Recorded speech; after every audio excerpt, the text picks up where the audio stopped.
میں صرف 5 منٹ کے لیے کھڑا ہوں اس لیے کہ آج ہم جن کی مجلس کر رہے ہیں وہ کون ہیں ان کا وہ بتانے کے لیے. تو اہل بیت ہم جن کے نام پہ آج جمع ہوئے وہ اہل بیت کون ہیں میں قرآن سے بس بتاتا چلا جاؤں گا.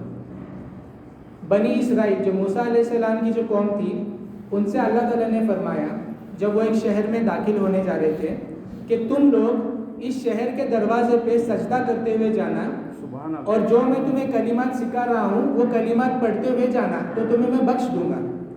لیکن ان لوگوں نے کیا کیا جو اللہ تعالیٰ کی طرف سے حکم تھا اس کو بدل کے دوسری کوئی چیزیں کر دی. تو وہ جو دروازہ تھا ان کے لیے وہ بخشش کا دروازہ تھا, اگر اس میں چلے جاتے تو بخش دیے جاتے. تو حضور نے فرمایا جس طرح بنی اسرائیل کے لیے وہ دروازہ تھا اسی طرح میری امت کے لیے میری اہل بیت بخشش کا دروازہ ہے. جو اس میں سے گزر گیا وہ بخش دیا گیا, جو وہاں پہ نہیں گیا وہ ہلاک ہو گیا. اسی طرح جب نوح علیہ السلام کے زمانے میں جب جو طوفان آیا تو اس زمانے اس طوفان سے صرف وہی شخص بچا جو آپ کی کشتی میں سوار ہوا. اگر جو نہیں سوار ہوا اگر وہ اونچے سے اونچے پہاڑ میں بھی جا کے ٹھہرا تو وہ بھی ہلاک ہو گیا. یعنی اس وقت نجات کے لیے صرف ایک ہی ذریعہ تھا نوح علیہ السلام کی کشتی. تو حضور نے فرمایا میری اہل بیت نوح علیہ السلام کی کشتی کی مثال ہے, جو اس میں سوار ہوا نجات پا گیا, جو اس میں سوار نہیں ہوا وہ ہلاک ہو گیا. اہل بیت جو ہے یہ کوئی معمولی ہستیاں نہیں ہیں. اسی طرح اللہ تعالیٰ نے فرمایا قرآن میں کہ اگر اللہ کی رسی کو مضبوطی سے تھامے رہو اور آپس میں تفرقہ مت ڈالو. اگر اللہ کی رسی کو مضبوطی سے تھامو گے تو تم کبھی گمراہ نہیں ہوگے, اللہ تعالیٰ نے فرمایا. تو امام جعفر صادق علیہ السلام فرماتے ہیں یہ اللہ کی رسی کیا ہے, یہ اللہ کی رسی ہم اہل بیت ہیں. اگر اہل بیت کا دامن تھامے رہیں گے تو نجات پا جائیں گے, کبھی گمراہ نہیں ہوں گے. دیکھو ساری چیزیں نماز روزہ حج زکوٰۃ اگر کسی نے جان بوجھ کے چھوڑ دیا, نماز کا وقت ہے جان بوجھ کے نماز نہیں پڑھا تو کل قیامت کے دن اللہ کی مرضی ہے چاہے تو فری میں بخش دے یا چاہے تو اسے سزا دے. چاہے تو اللہ تعالیٰ ایسے ہی بخش دے گا معاف کر دے گا, اگر لیکن سزا دے گا تو سزا پوری مکمل کر کے وہ شخص آزاد ہو جائے گا. اسی طرح روزہ رمضان کا اگر کوئی جان بوجھ کے نہیں رکھا تو چاہے اللہ کی مرضی اسے ایسے ہی بخش دے, اگر نہیں بخشا تو اسے جو سزا دینی ہے وہ سزا ہوگی, سزا پوری مکمل ہونے کے بعد بالآخر وہ آزاد ہو جائے گا.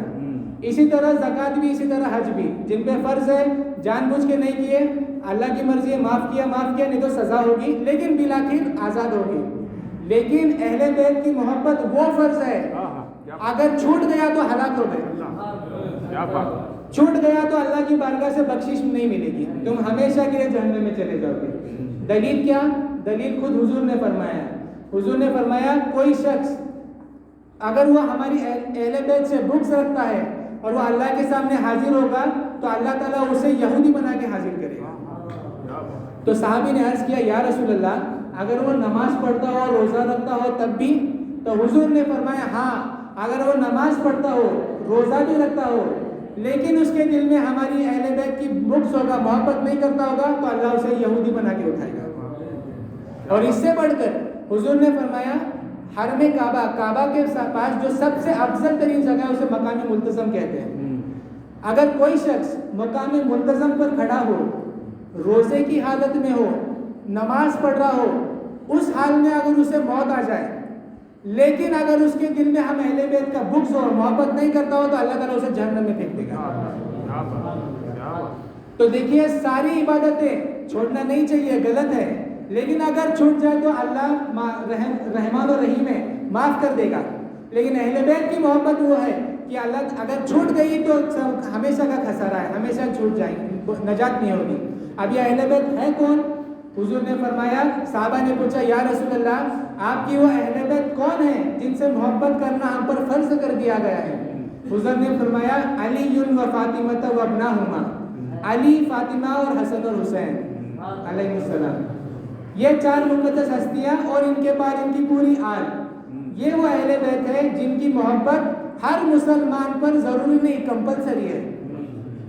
چھوٹ گیا تو تمہارے سارے عمل رائگاں چلے جائیں گے. تو یہ اہل بیت کی محبت بڑی مطلب کمپلسری, اس کو چھوڑیں گے تو کچھ ہی نہیں بچتا ہمارا. اور اگر کوئی شخص یہ خود کو یہ تصور کرتا ہو کہ میں رسول اللہ کا بہت بڑا عاشق ہوں، میں صرف یا رسول اللہ کر کے میری نجات ہو جائے گی، نہیں. صحابہ کرام نے حضور سے پوچھا یا رسول اللہ اس بات کی کیا دلیل ہے کہ ہم کیسے خود کو پرکھیں کہ ہم آپ سے محبت کرتے ہیں نہیں. صحابہ نے خود حضور سے پوچھا یا رسول اللہ ہمیں کچھ ایسا طریقہ بتائیے کہ ہم خود کو پرکھیں کہ ہم آپ کے سچے عاشق ہیں یا نہیں. تو حضور نے کیا کیا؟ حضور نے حضرت مولا علی کے پشت پہ ہاتھ ماری، تبکی ماری اور فرمایا کہ یہ علی میری محبت کی نشانی ہے. اگر علی کی محبت تمہارے مولا علی کی محبت ہوگی تو سمجھو کہ حضور کی محبت تمہارے دل میں ہوگی. اگر مولا علی کا ذکر ہوتا ہو اور تم لوگ تمہارے دل خوش ہو جائے تو سمجھو نبی کی محبت تمہارے دل میں ہے. جب مولا علی کی شان بیان کی جائے، اہل بیت کی شان بیان کی جائے اور سامنے والا کہے گی اور بولو تو سمجھو کہ اس کے دل میں نبی کی محبت ہے. اور لیکن اگر کوئی اہل بیت کا ذکر ہو اور بولے گی کیا صرف ان کا ہی ذکر کر رہے ہو، کسی اور کا بھی بولو، صرف علی کر رہے ہو کسی اور کا بولو، کوئی ایسا کہے تو سمجھ لو کہ دل میں منافقت ہے. دل میں منافقت ہے، ابھی سدھر جاؤ جس کے دل میں ہوگی.